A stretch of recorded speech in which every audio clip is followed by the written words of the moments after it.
the link here in a minute, or it should just already be on our Twitter if you go on the first thing on our Twitter. Anyway, welcome to a One Take Podcast, episode 174. We are back after a week off, and this is going to be a short podcast because I have no time on my hands. Sorry, just a peek in behind baseball right now, or what's it? Inside baseball right now. Inside baseball, how the sausage is made right now. I got to be on a flight at 10 o'clock tomorrow morning that's not in my hometown. So, yikes. And this movie doesn't deserve a long episode anyway. So the universe works out the way that the universe is supposed to work out. There's nothing wrong with that. There's nothing wrong with the short episode. There's nothing wrong with it. Okay. Well, Dex, you may be argumentative about that point because you, one, love these movies. I'm burying the lead. By the way. These movies are fucking phenomenal. We're doing a Planet of the Apes movie, otherwise known as the longest title of all time, Kingdom of the Planet of the Apes. So, yeah, it is the fourth installation in this reimagining of the Kingdom of the Planet of the Apes movies, which originally came out, the first one, I believe, all the way back in 1968. Yep. Of course, there was a bad Tim Burton one there in the middle with, an actor who we may or may not talk badly about on this podcast from time to time is in that movie. But so there's that. But this, since 2011, I believe, is when Rise of the Planet of the Apes came out. It has been a really serious sort of look inward at what this franchise can be and what a solid piece of franchise entertainment that really is probably like the third or fourth like solid IP that people like. When people think of solid IP franchise movies, how many times would you go, and the Planet of the Apes? Not a lot, but it's probably like one of the most sturdy franchises that we have right now, correct? Yeah, it's got to be like top 3, maybe 4 like franchises running right now, in my opinion. And they all tend to make decent money, including this one. We'll get into that here in a second. But I was just going back and looking at especially the Matt Reeves ones, like what those did. And you would be shocked how much money those movies, they're expensive to make, but how much money those movies made for what they were back in the 60s, 70s, and into, I think, the early 80s.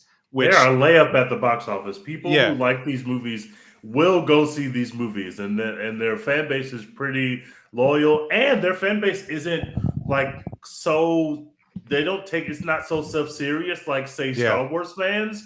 So it's not like when they drop a bad one, it's like the worst thing of all time. You drop a bad Star Wars movie, especially within the main timeline, and people lose their shit, and we still haven't seen a Star Wars movie since episode 9 dropped. You can drop a bad Planet of the Apes movie, and people go right back to the movie theater because the concept is too cool.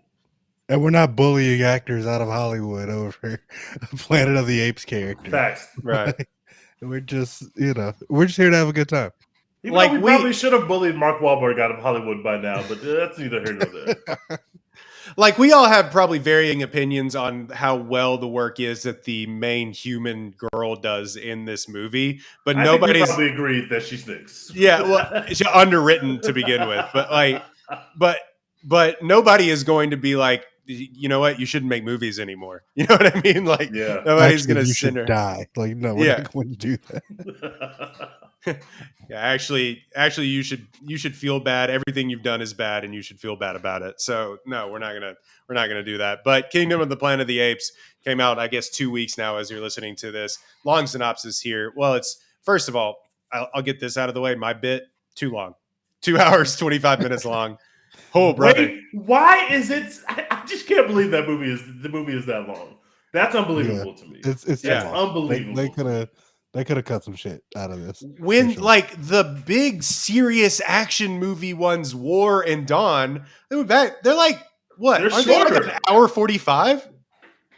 This is they feel like it, even if they're not. I don't know how long they are, but like they feel shorter than this movie. I want to look up real quick how long. Like War of the Planet of the Apes might as well be might as well be like any sort of war movie from the 70s or anything like that. And it is genuinely, I think it is an hour 45. No, okay, it's 220. Never mind. I was gonna say it's as still long. Shorter. It is still shorter. What was it? I was gonna say War of the Planet of the Apes might as well be Apocalypse Now, but it is only like 2 hours and 20 minutes long, and Dawn of the Planet of the Apes 2 hours and 10 minutes long. So I guess it's on par, but this movie in particular, for just having no relationship to these characters, too long. 2 hours 25 minutes. Too long. Let's see what, just for posterity, let's see what Rise was. Hour 45. That's where I'm getting that for. Is Rise the first one of the last trilogy? Yeah. Fucking phenomenal film. Goated. Absolutely fucking goated.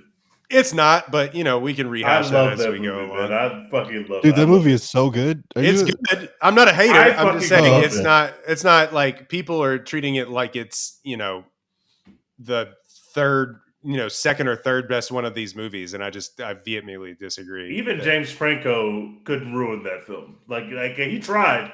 He did everything that he could, and he still could not. Horribly miscast. Anyway, let's talk about, before we talk about like what we think of where this sits and all the rest of them, let's talk about this movie in particular. PG-13. Many years after the reign of Caesar, a young ape goes on a journey that will lead him to question everything he has been taught about the past and make choices that will define a future for apes and humans alike. 7.3 on IMDb, 66 Metascore.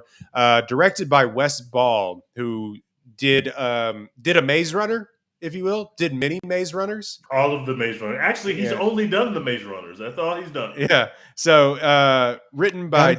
never seen a single second of the Maze Runner movie. The first one's good. I like the first one, and I thought it was fine. I thought it was perfectly fine. It didn't make me want to go back and watch the other Maze Runners, whatever you might call them. Run-I, yes. It didn't make me go back and watch the other ones, but I did enjoy the first one. I think it's solid. I mean, they did it a disservice when they didn't call the second one Maze Runners. But anyways, yeah, so that's where he comes from, and you can kind of see some of that first Maze Runner-ish like set design and movie in this movie a little bit. But anyway, so directed by Wes Ball, obviously to me personally probably his best film to date. Written by Josh Friedman and Rick Jaffa, Amanda Silver also have writing credits on this. Stars Owen Teague, Freya Allen, Kevin Durand as not Donald Trump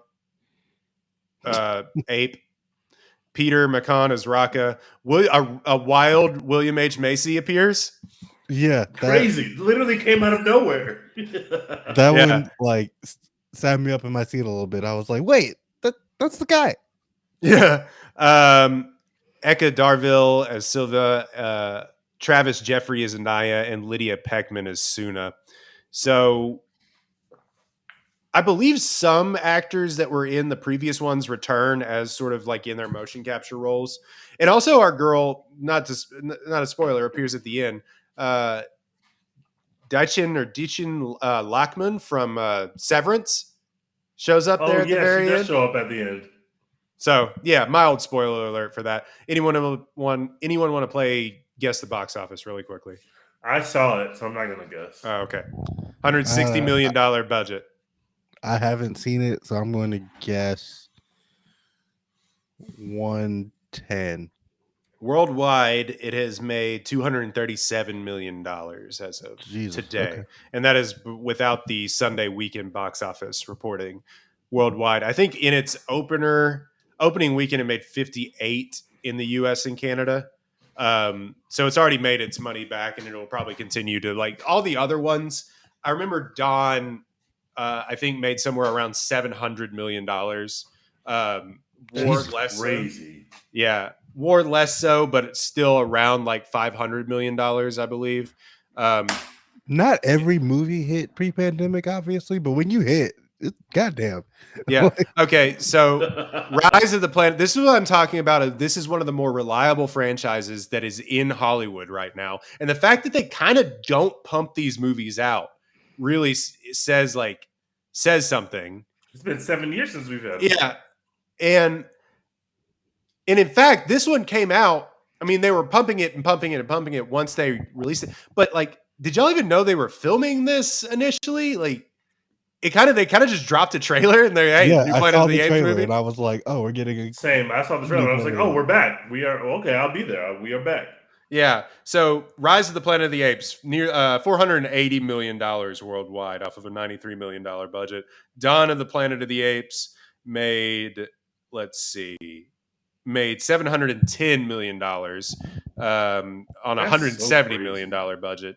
And then War, sorry, this is numbers on the podcast right now.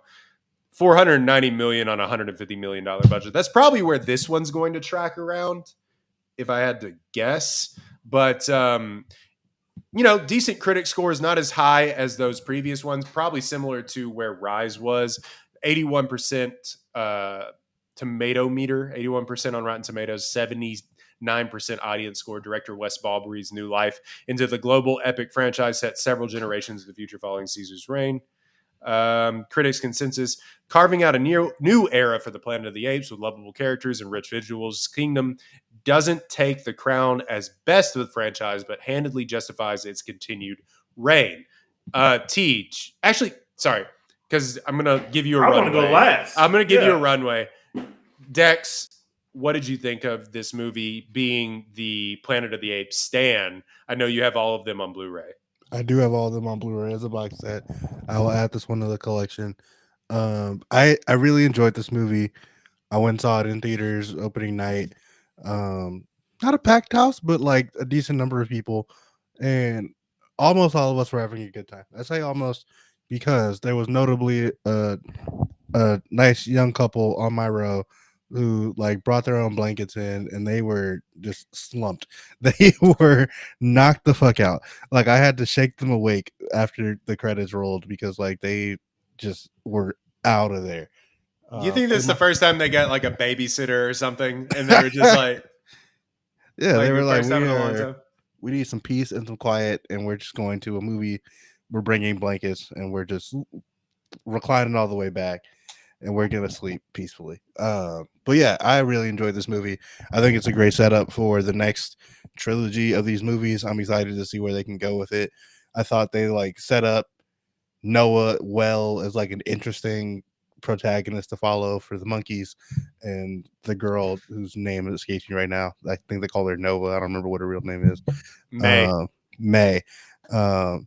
I thought she was like a very underwritten character, but it's a character who I could see them making cool later.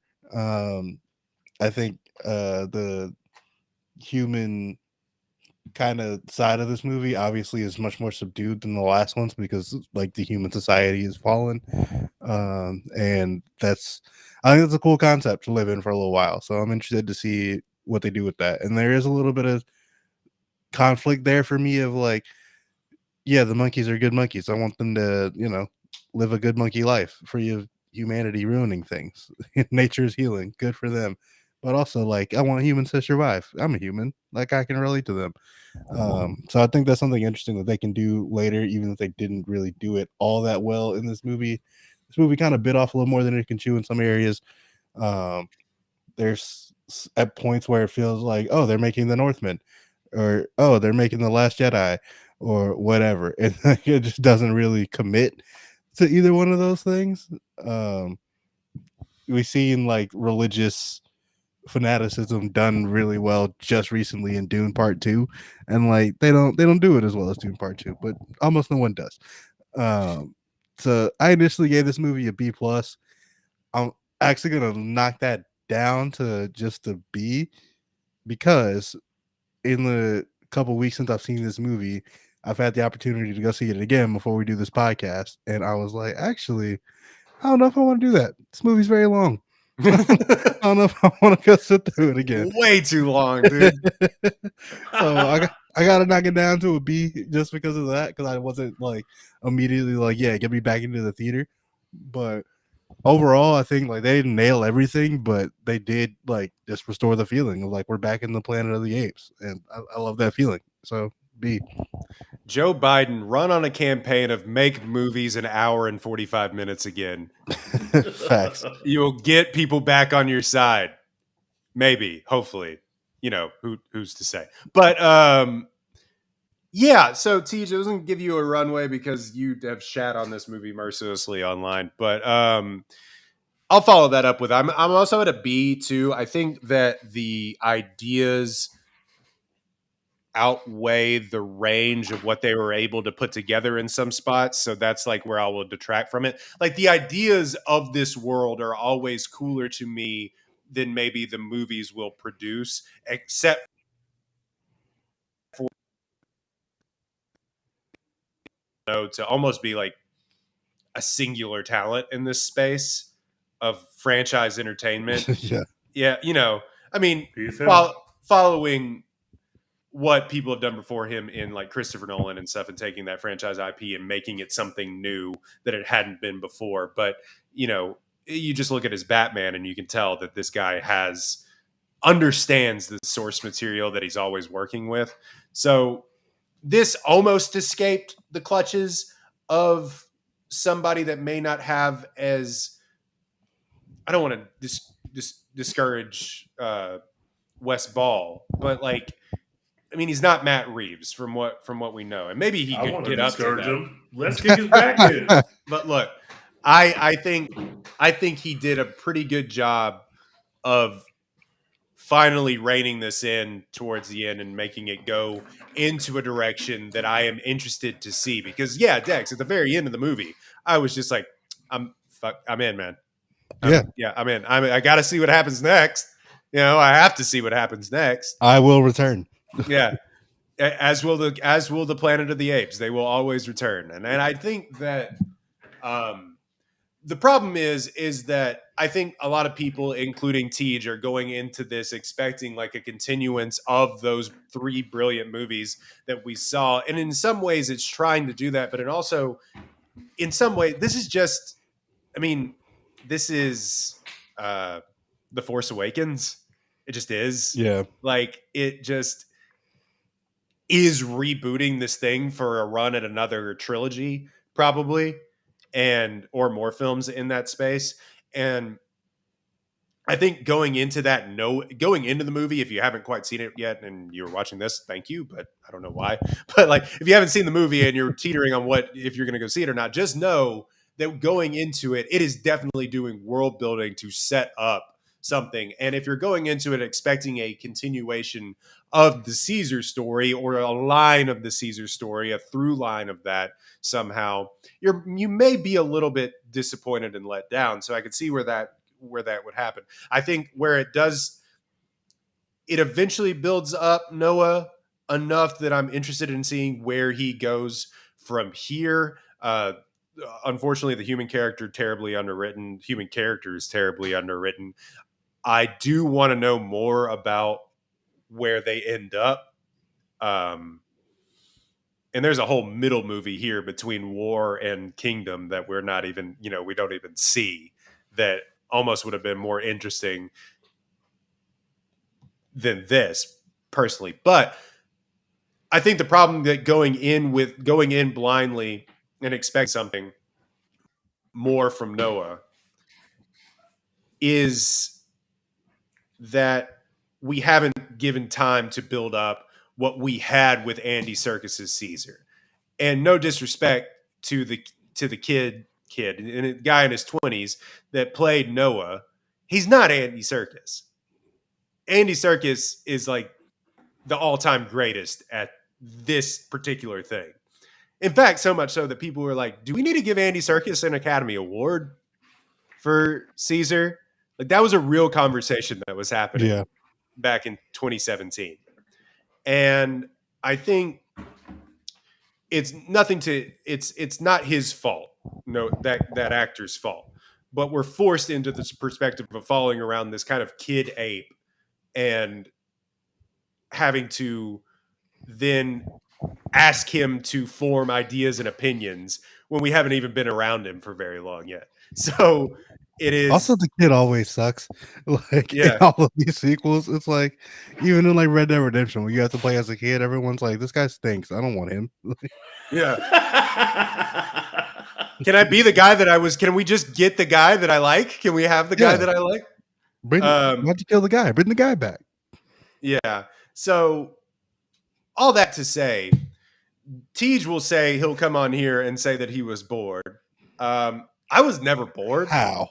I was never bored out bored. of my fucking mind. Never bored. And on top of that, I thought the ideas that were almost became tertiary to this, but it was like almost where they started the script.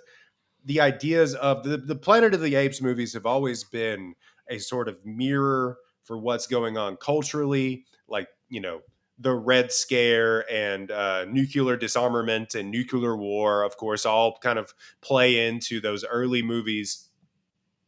Sort of big pharma and stuff obviously plays into the Rise movies and where we go with that.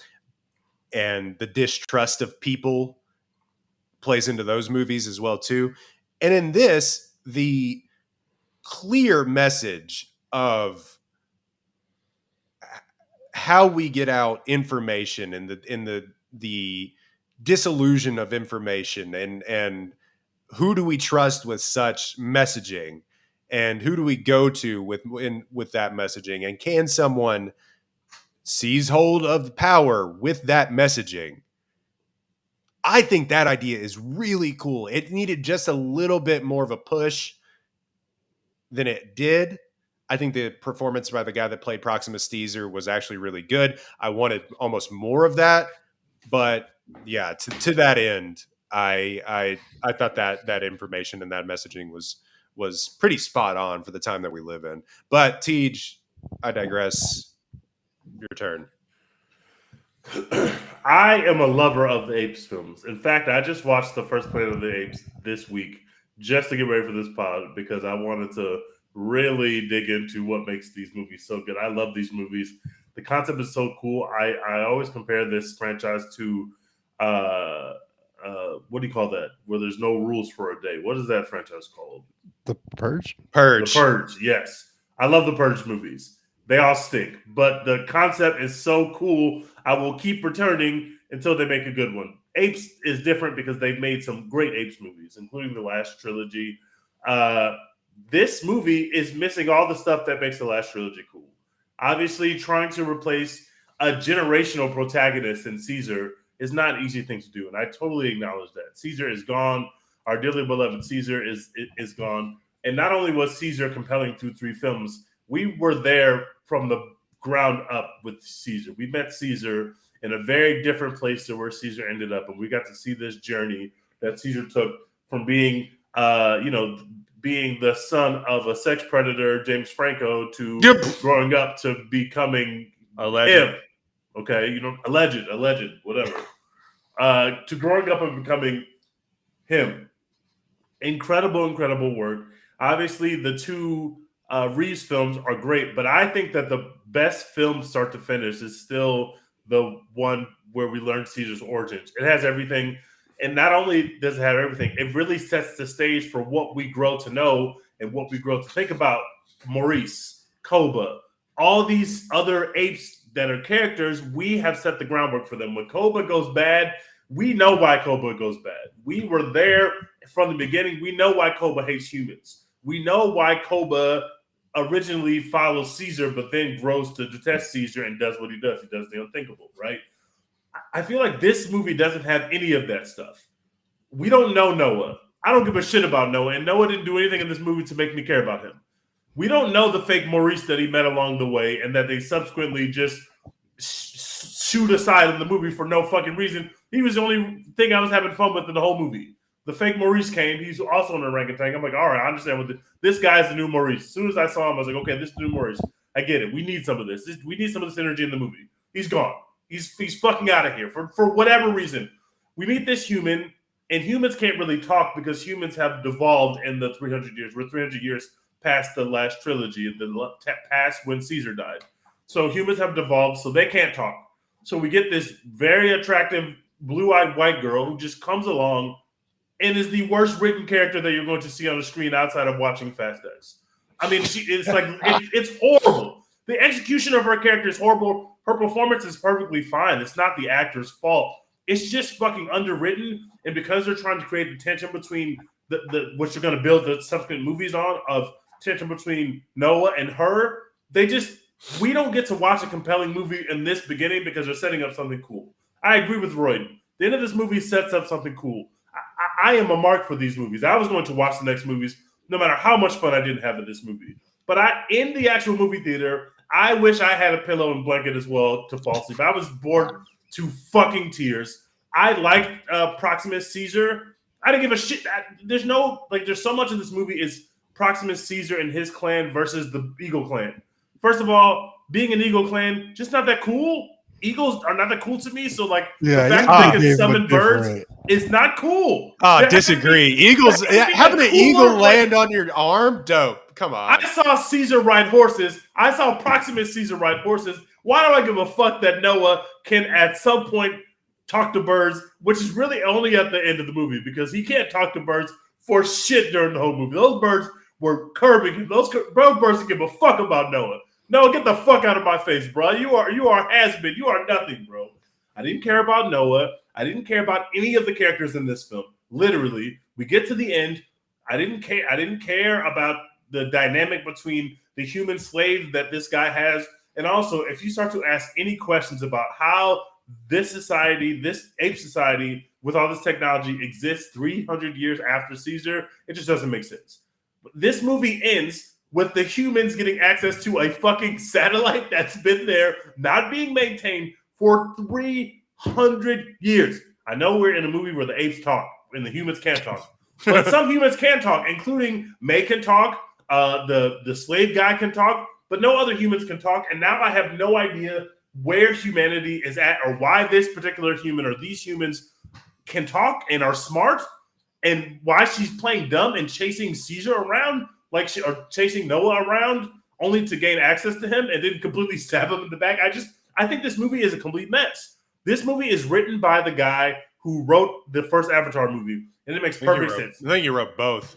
That makes perfect sense to me because this movie looks phenomenal. It's only been 7 years since we've gotten the Reeves movies, but man, we have really upgraded the way our apes look. They look phenomenal. They are so good looking on screen. But that's the only thing about this movie that works. Everything else about this movie is a mess to set up the last 5 to 10 minutes of it, which, okay, I see where we're going now. Now we're having apes versus humans, which this movie desperately needed more of. Because the apes versus apes, when I don't know anything about either of these clans of apes or who I should care about or why I should care about them, just was so hollow to me. I could not care less whether Noah won or lost. I could not care less about any of the people from Eagle Clan. I definitely didn't. I didn't care about any of them. I did not care. Yeah, that's bad. I cared about the fact that he had to get some get back, but I didn't care about Noah or any of the other Eagle Clan members at all. Not even a little bit. I could not be made to care. I was bored. I love these movies. I will be seated for the second movie. I would imagine it's going to be much better. But to go back to something we've already said, this movie is 2.5 hours long. You haven't earned that. You have not earned that from the audience. The only thing that you've done to establish yourself with the audience is call this an Apes movie. You haven't earned having people sit there for 2.5 hours in the movie theater. Sorry, I got a phone call. With these, I kind of agree with these characters specifically. Like the thing that the first movie did that I do appreciate is how like snappy it is. It's like which most of it is almost like a Prison Break movie if you go back and watch it. And it is like we're gonna test this. We're gonna test this thing on it. We see you, dude. You're good. Can you hear us?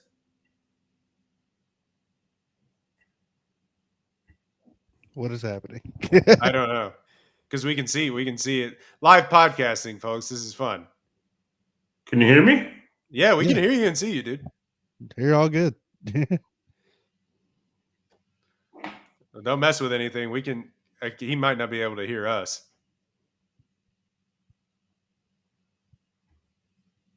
Anyway, hold on.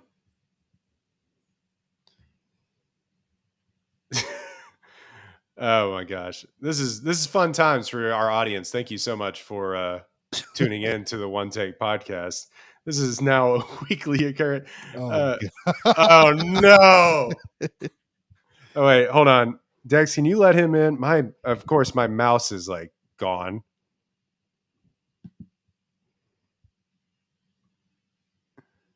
Or no? Do you not have access to let him in? I don't know if I have access to let him in. I also don't know if he is asking to be let in. I don't see anything. He is. Damn it! Why the hell? This is real fun times here on the One Take podcast. Hold on, vamp while I try to get my mouse back. Yeah. Anyway, yeah, I don't understand not caring at all about Noah. Like, you just saw his whole village get burnt in front of him. Like, I was instantly invested. My man got up there and he recited the Northman thing. He was like, I will avenge you, father. I will free you, mother. I will kill you, whatever guy. I'm with that. I'm in instantly. Yeah, what the fuck is happening? Yeah, Tej, we see you. We see you. We see you. Hold on. God damn it.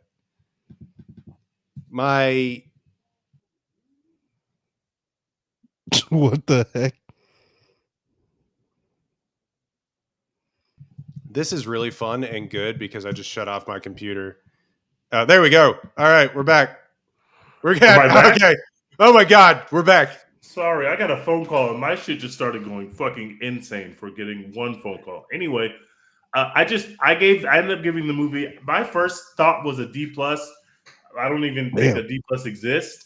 I think if the movie looks really good, and they've done just enough in the last 5 minutes to set up another movie. But I could not have been more bored by this film. I'm gonna give it a C minus. I didn't feel as dead inside as I did when I watched like Fast 12, for example, or The Beekeeper, Fast X, whatever the hell the last Fast movie was, or The Beekeeper, or something that's just like nothing burger. There are ideas in this movie, like Royden said. The idea of Proximus Caesar using Caesar's teachings in a way that benefits him only is cool in theory. It's just like a half-baked idea. Everything with the human character in this movie is half-baked. Maybe Noah will end up being cool. There's nothing wrong with Noah. I don't hate Noah. I just could care less about Noah and everybody in Eagle Clan. I gave it a C minus. I was pretty bored by it, to be honest. I don't know. I think going in and saying like, oh, well, we had this protagonist, this elite protagonist in Caesar in the past movies. And yeah, I think towards the end of the first movie, we're really all on, or pretty much throughout the movie, we're all on Caesar's sides. It isn't until the second movie that he really gets like an ideology and a sense of purpose for what he's doing. In the first one, it's just like apes being in cages bad, need to free ape. And it is like this building towards a second movie may give that actor and that, and these writers something to build on that character. I think retrospectively going back is like, well, we had Caesar, now we got this guy. It's like, well, we haven't given this guy any runway or any leeway whatsoever. This guy has never seen a human who can talk. Yeah. Caesar was raised by one. That's just cooler. And I'm just talking about us as an audience watching these movies. Like, yeah, we all can go back and watch these movies on Hulu now and be like, oh man, this guy rules. And it's like, well, you can sit down and watch 5 hours of movie to really determine that. Now you're thrust in with these brand new characters and then saying, well, why isn't he like the other guy? And it's like, because he hadn't been able to get there yet. Is my whole thing. Yeah, let the beat build, all right? We're gonna get there. Right. And I have faith in them, unlike something like a Star Wars, which has been torn to pieces, in developing characters throughout this universe. I don't know. The writers of the other movie, I think, have gone on and like knew that source material well enough to build that character out in Caesar.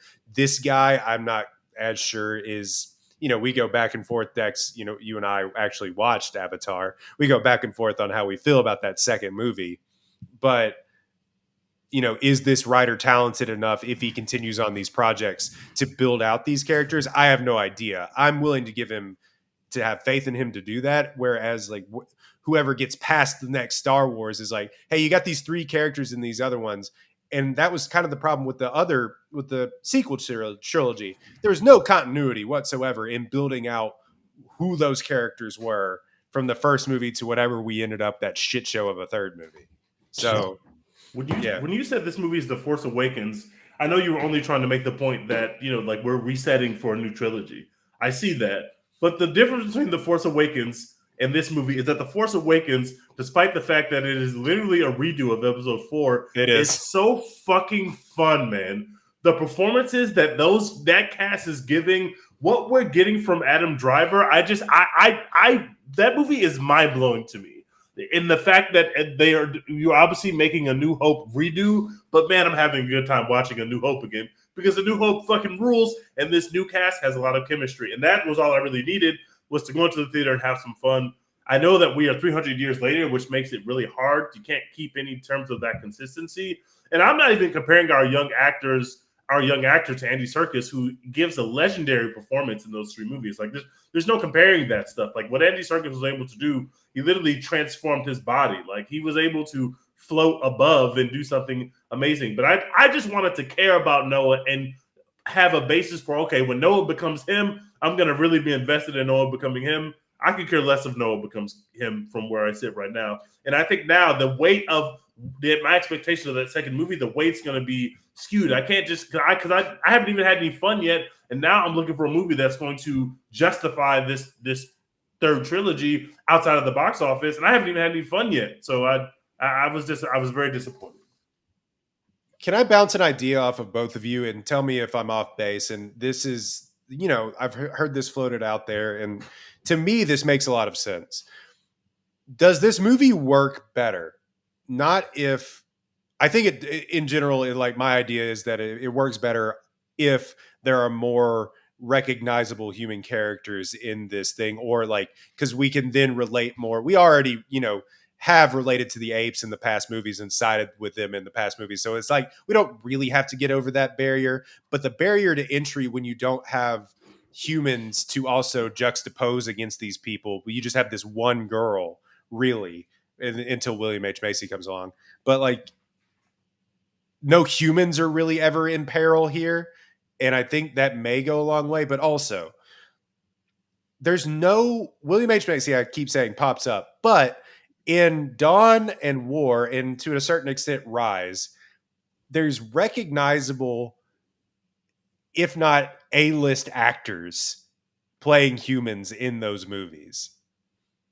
Woody Harrelson's the main bad guy of War of the Planet of the Apes. Gary Oldman, it plays sort of the foil character, in Dawn of the Planet of the Apes. And fucking James Franco, whatever you think of him, was a major star in 2011. And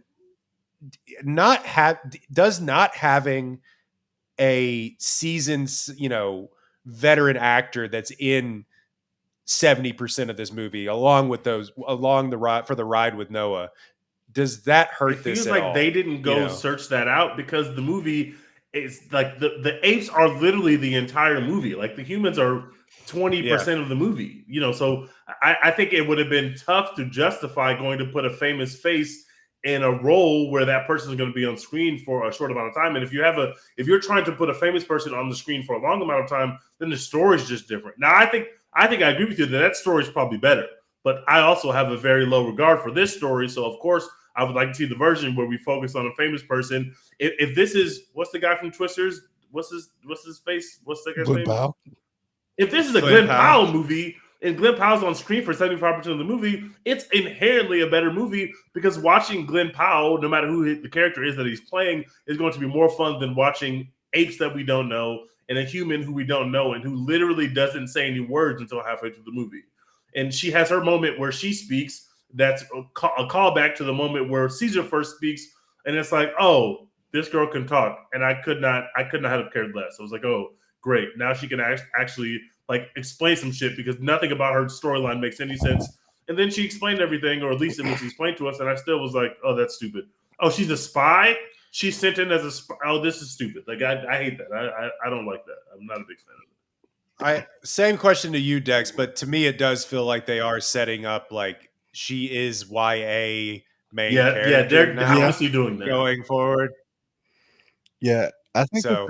I don't know. Same question to you. I think this movie probably is better with a slightly more famous person, but like, I don't know if it's better if it's like Zendaya or like some superstar who we're just like. I mean, is it like if it's like Saoirse Ronan? Like the movie is like what? At least like 10% better. Yeah, right? At least. But it's like I don't know if you can make the same movie with like an A-lister who we're just like watching her not talk. But I think honestly this movie just needed to commit more to either of the lanes that it had. Like it could have simply just been The Northman, and that would have been a badass movie. You know what I'm saying? More movies should just be The Northman. We've said this many times. You killed my dad. Okay, now I'm gonna get my get back. And we just follow. We've said that's much better. And then you can have the human introduction at the end, and that is the big reveal at the end of the movie. Is that now we have this human thing that we're going to explore in the second movie, but this movie is just the movie with the apes, and this is just The Northman. It's definitely a better movie that way.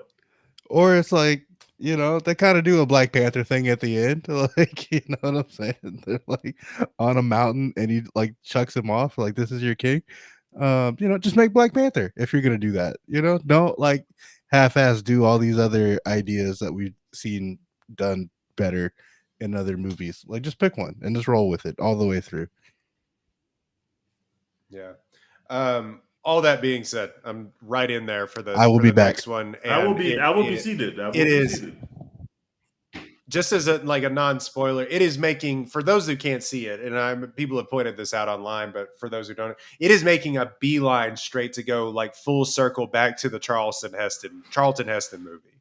Like they tease the guy being lost in space in the first Rise the Rise movie, which by the way, Dex, a really good point. Rise and Dawn titles should be flipped. It's so super fucking confusing.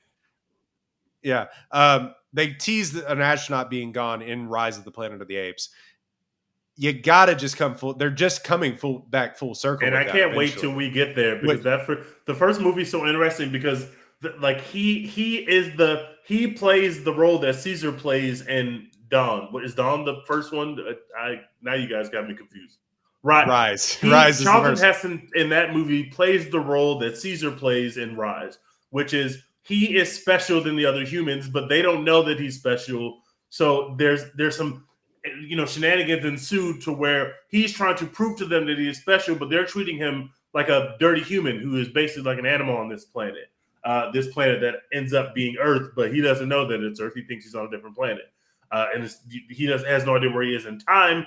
That's another part of the original movie that is not really present in the movies.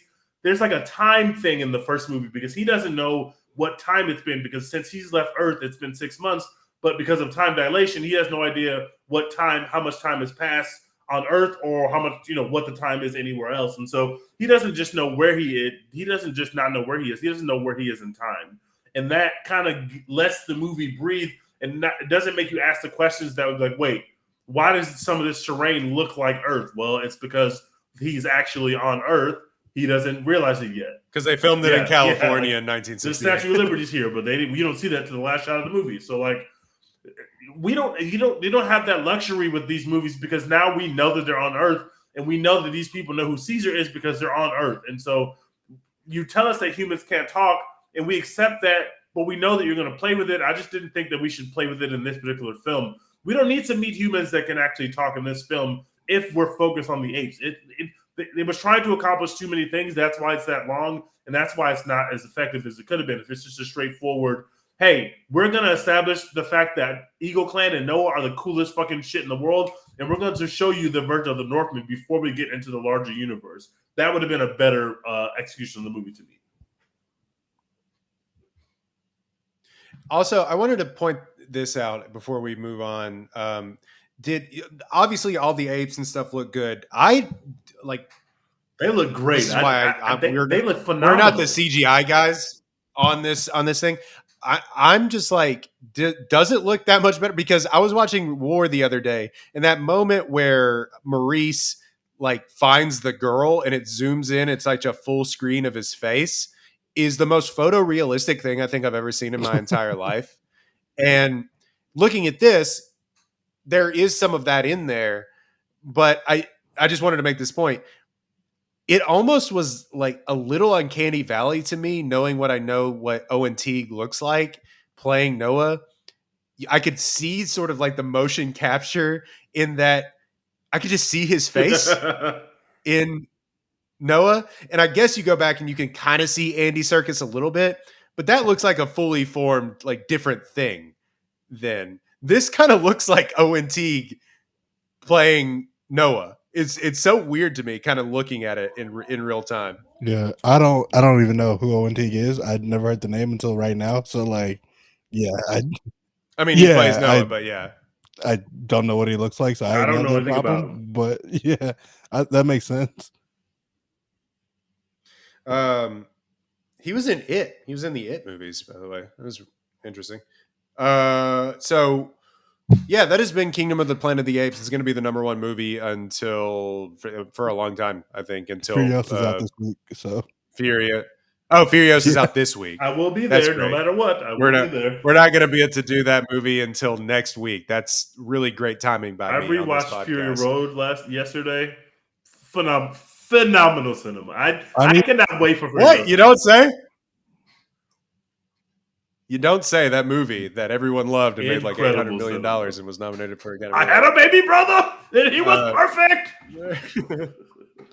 I need to watch it again. I'm going to go see the movie tomorrow, actually, Furiosa.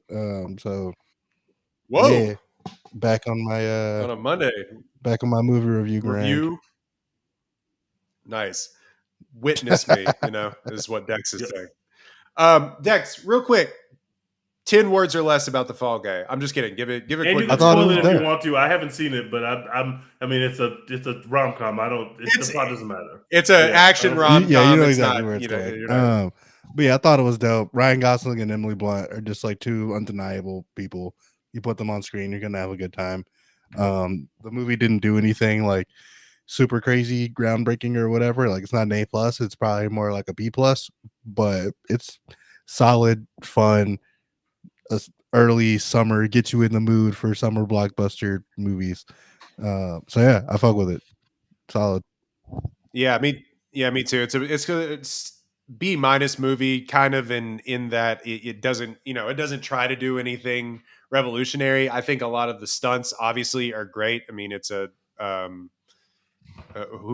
Chad Stahelski movie. Like it's like, or no, it's not Chad Stahelski. It's the other guy of that camp. Sorry, it is a David Leitch movie. So yeah, so the other part of the John Wick lore, David Leitch movie, and Sean Fennessy, who we quote, patron saint of this podcast, I guess, who we quote all the time, pointed out something in that Leitch's movies are so much different from the John Wick movies in total, in that Leitch's movies are funny and they try to be funny, and they're more like Buster Keaton movies in a sense. And this is a lot of like modern day Buster Keaton, what we're doing here. And obviously Ryan Gosling has a lot of that in his performance, a lot of like slapsticky, really that sort of dumbass character that he plays a lot, kind of playing on his movie star persona and really yucking it up. And I think he's really, really good at it. And there's a reason that people love him.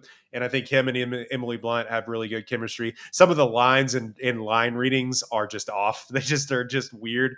And like the timing is a little weird on some of the jokes. But other than that, I thought it was really, you will not have as much fun at the movies besides something like Furiosa. Like this is just fun. They don't make enough of these fun movies. And I really appreciate them for making it. Aaron Taylor Johnson doing McConaughey rules is awesome. Also, what's her name from Ted Lasso? Just yucking it up. Love to see it. Hannah Waddingham. Love seeing her and stuff. Also, there's just a spoiler. There's the funniest Taylor Swift bit that has ever been done in a movie. She's not in the movie, but like the bit is, they played it to audiences perfectly. Got a huge laugh in the theater. What song was? Wait, which one was that they played? All Too Well. All Too Well. Yeah, they played All Too Well and did a flashback sequence, and it was just the whole gag of, "Are you crying?" And he's like, "No," like that sort of. So it's really, really fun and good. There was a lot of hand wringing over this movie of why didn't it make $1 billion? Yeah. To that I say, like, whatever a little bit. People are going to watch this on, what is this? This is a Fox movie. I'm sure. Like, people are going to watch this on Disney Plus. Whatever streaming bundle that they have. Yeah, the fake things that they keep putting out into the ether. Anyway, so The Fall Guy. It's still going to be in theaters. Go see it. I genuinely think if you go watch it, you'll have a good time. And what are we watching? Tej, you said you watched. I did watch Mad Max. I wanted to say before I forget, one, props to Matt Reeves. Obviously, he made 2 movies in this franchise and then went on to bigger and better things. I've been seeing a lot of backlash once again about the latest Batman film, and I'm here to tell you guys it's still fucking great. I'm sorry, the Reeves Batman movie is great. Backlash. The second thing I want to say is I'm going to posit that Twisters is the most ethical sequel of all time. Yeah. Oh, I meant to remind you about all of these things, including you said Batman would beat the shit out of Caesar. With prep time would cook Caesar. So Reeves understands he went from making 2 films with Caesar to making a film with Batman, and I'm not a Batman stan like that because I think the Batman stands are hilarious. But with prep time, I think Batman would cook Caesar. I think without prep time, no, Caesar's going to destroy Batman with no prep time. Batman with no prep time. Yeah. What are you Batman with talking no prep about? time is basically like Falcon. Like Falcon stinks. You don't think Falcon could beat up a monkey? No, I don't think that. You think you could beat up a monkey? They might call Falcon a monkey, but he cannot beat up a monkey. That's not a. Oh, you and Blot tweet us every week about how y'all would like beat a bear's ass and shit like that. There are animals I could beat, including a kangaroo, but I cannot beat up a monkey. An ape would cook me. Batman's. I don't want no problem with an ape. None. And here talking about it, help the bear, and he just is like, no, I got it. So I think Twisters is the most ethical sequel of all time. Sequel of all time. Expand on this because this makes no sense. What makes a great sequel is that you take something that is beloved. One, if it wasn't beloved, they probably wouldn't make a sequel of it. So it's beloved, but also it's like there is more ground to tread, and it's not like real cinema.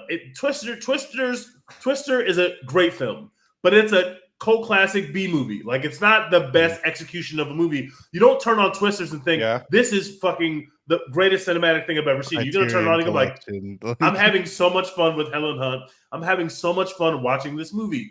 Making a sequel of a movie like that is genius because you could actually make it good. You can keep it a B movie and just make another fun B movie. And you've also got a bigger movie star at this point in his career than you used in the first one. This is how you do a sequel. You don't go make something that is already perfect and then try to make a sequel based off of it, and everyone's going to hate it. People who like Twister will like Twisters, and people who don't like Twister, who have never seen Twister, will like Twisters. Like, it is an ethical sequel. It won't offend anyone unless it's bad, which it probably won't be. It won't offend anyone, and everyone's going to have a good time in the movie theater, and I will be there on night 1. I am so fucking excited for Twisters. I cannot be more excited for Twisters. I would argue that Bill Paxton and Helen Hunt. No, I would argue that Bill Paxton's at the same level of stardom as Bill Paxton has never been in Top Gun. Fair. Bill Paxton was in Apollo 13. What are we talking about? That's not Top Gun. I mean, I like Apollo 13 a lot. Don't get me wrong. Top Gun is the greatest movie that we have ever seen as Americans, bro. Ever. I don't know, man. I think that Bill Paxton at the time is about the same star level as what Glenn Powell is. I think Glenn Powell's about to be... Glenn Powell's on camera for 5 minutes. I think in a year, Glenn Powell's about to be what everybody thought Jonathan Majors was building when he had 5 movies in the movie theater at the same time. Glenn Powell's him. He is him. Bill Paxton was also in Tombstone before Twister. So. And also an incredible film, by the way. And Aliens. And Aliens, yeah. what I will argue is that this movie is just going to miss Philip Seymour Hoffman, as we all do. And they're going to try to recreate him in the aggregate. Don't do it. Don't do it. There's no replacing talent like that. He's just singular. He's singular. I love Twisters, but yeah, your argument is sound. Write up a brief about it, and we'll. I think I'm with you, Teach. Submit it. I'd have to like go back through the Rolodex of movie sequels and see like if there is something that I'm like, no, this is the way you do it. Yeah, unethical. Do you remember the weight that you felt on your shoulders as you walked into episode 9? Like I felt like it was life or death. Like if they fuck this up. This thing that I love is crashing and burning. And in about 20 minutes in, I said, "Oh shit! Oh no! Dude, you won't feel that for Twisters. You're just gonna go in there and have a good time. It's like the Hindenburg. We're like, oh shit!" Man, episode 9 also had the misfortune of like happening right after Game of Thrones ended, or like right before. Yep. So we were all just like sequels and ending things. We just can't do it anymore. We're done. Well, look, and to that point, just to bring it all home, I would argue that the Apes movies fall into this category as well too. I totally agree with that. The remaining Apes movies, of course, like if you discount whatever the hell Tim Burton did in 2001, that movie is crazy when you go back and watch it. But but if you discount that movie, the Apes movies were like B movie madness. Like some, I think one like was like direct to cable maybe, and like it is one that people are like, oh, that first one is unbelievable sci-fi that maybe changed how we look at sort of sci-fi endings and things going forward. But then it devolved into something where it's like, yeah, we can totally touch this, right? Like we can totally like make this is not some second ground. We can make this into whatever we want. Shit. Yeah, exactly. So yeah, I get that. Like, I think to do sequels well, you need time and the right project. So I think I like your theory here. I like where we're going. Up until recent happenings, the Scream franchise was doing it the right way. I totally agree. I could not fucking agree more, and that's what makes me so angry about what has happened. The last 2 Scream movies are mind-blowingly good. They are so good. We lost so much. They took so much. I would argue, and I would argue to that end is like they're coming out with a new Alien sequel, and like, look, Alien isn't untouchable, I will say, but those first 2 movies are so, sacrosanct to people that watch those Aliens movies that like then you put out a crappy third one and people are like, oh no, it's and now it seems like they're pumping out an Aliens movie. It seems like every 5 years. So I'd like to make a master list of sequels to mess with. I would put Prey on this list. We hadn't seen a movie in that universe in so long, and all of a sudden they give us something that is probably better than anything they've ever given us in that series before. Not to disrespect what came before it. Prey operates on every level of like, we have upgraded the kind of storytelling we can do in this universe and every way, shape, or form. And that is just not an easy thing to do. And I think we should, again, give props to Prey, which I know all 3 of us really enjoyed. And I'm still waiting for the announcement of a Prey sequel because I need that shit because she was great. Yeah, all of us were immediately like, let's do a draft of other Prey movies they could do. Yes, exactly. What other time periods can we go to and just drop Predators in there? American Revolution, get it cracking, So back on what we're watching real quick. I watched Bottoms finally, Tej. Real unfucking believable. It like doesn't. I will say it like doesn't quite know exactly what it wants to be at the end, because at one point it's like, what if we just did a really serious movie for about 30 minutes after like dudes are wearing football pads and cleats throughout the school, and it's the ugly untalented gays come to the front. It's just like that sort of stuff is unbelievable, but then they try to make it like a really serious movie. And I don't know if it quite gets there, but I really liked it. I watched Jerry Maguire again because it's awesome. And Plus One. What's Plus One? Which is on Netflix. What is that? It's like a movie that nobody saw, and of course, it's just one of those things that get thrown on Netflix. But it's with Maya Erskine, I believe is how you pronounce her name, and Jack Quaid. But yeah, so it's a romantic comedy that they threw on Netflix that they made for like $1 million 10 years ago, and then nobody saw it, so they threw it on Netflix. Now 1 billion people have watched it, so I'm one of them. But it's fine. It's not gonna. I saw the original Alien in theaters last week. It was phenomenal. I've also been deep into my House of the Dragon rewatch. I think I'm halfway through the first season again. And you're on Team Green now, right? And I will never, ever, ever be on Squagula's Team Green. Fuck Team Green. And let me just say, once again, Viserys, not him. Just absolutely a bum in every way, shape, or form. Has never been him. He is just not him. Nothing about him was meant to be him at all.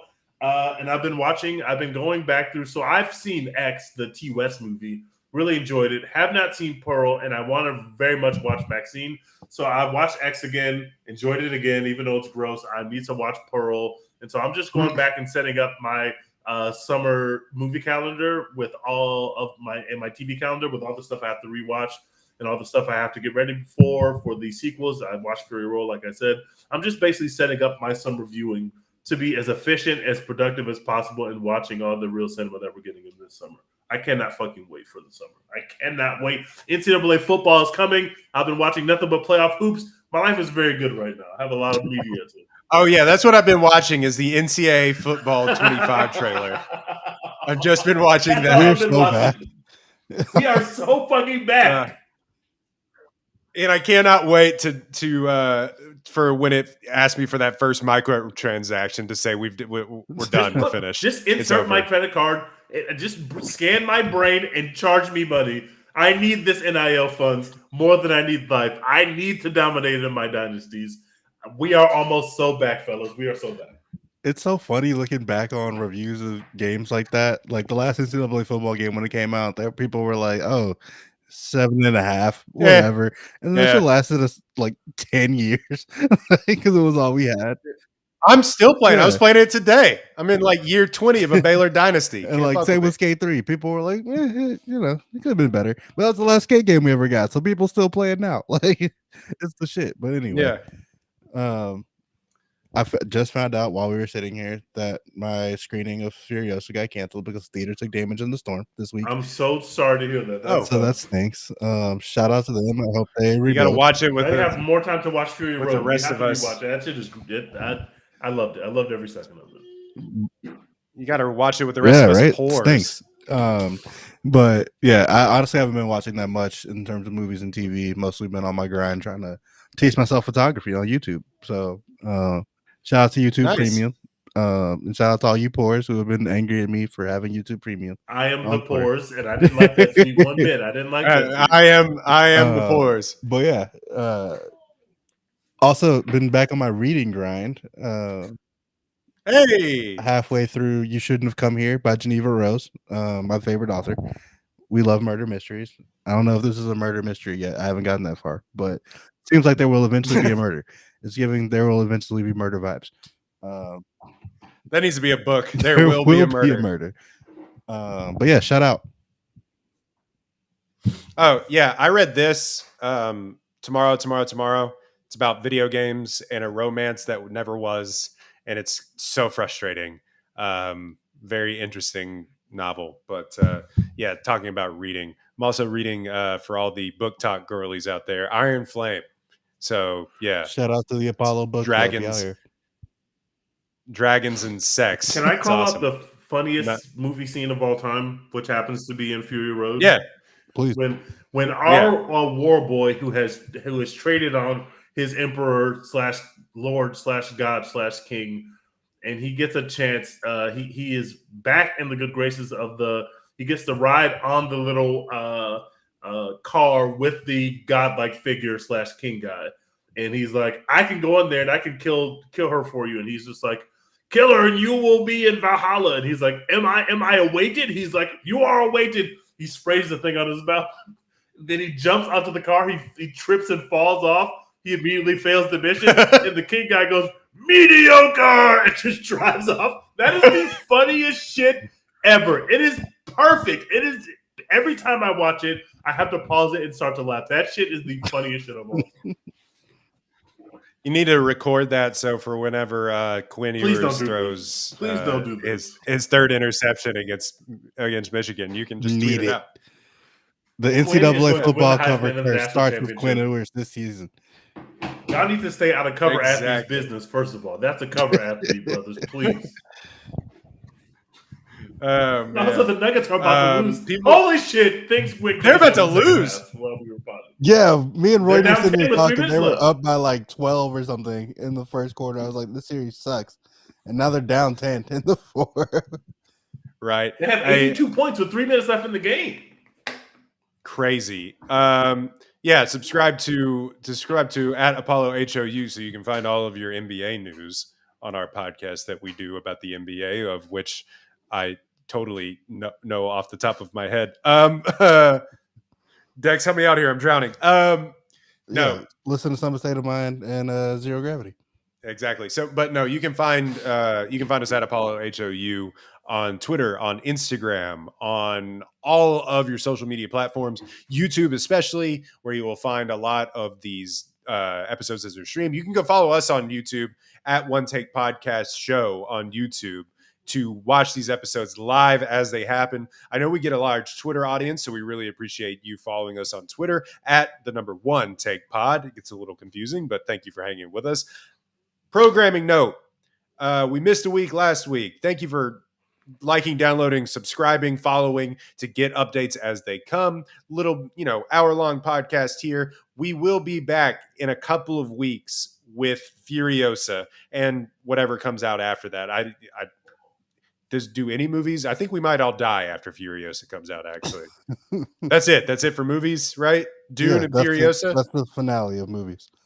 Yeah, absolutely. The grand finales. Anyway, in a couple of weeks, unless they get on here and do it without me, which I wouldn't be opposed to, we will be doing Furiosa. So hang tight. We really appreciate you liking, downloading, and subscribing. But on top of that, Dex, what are we doing? #support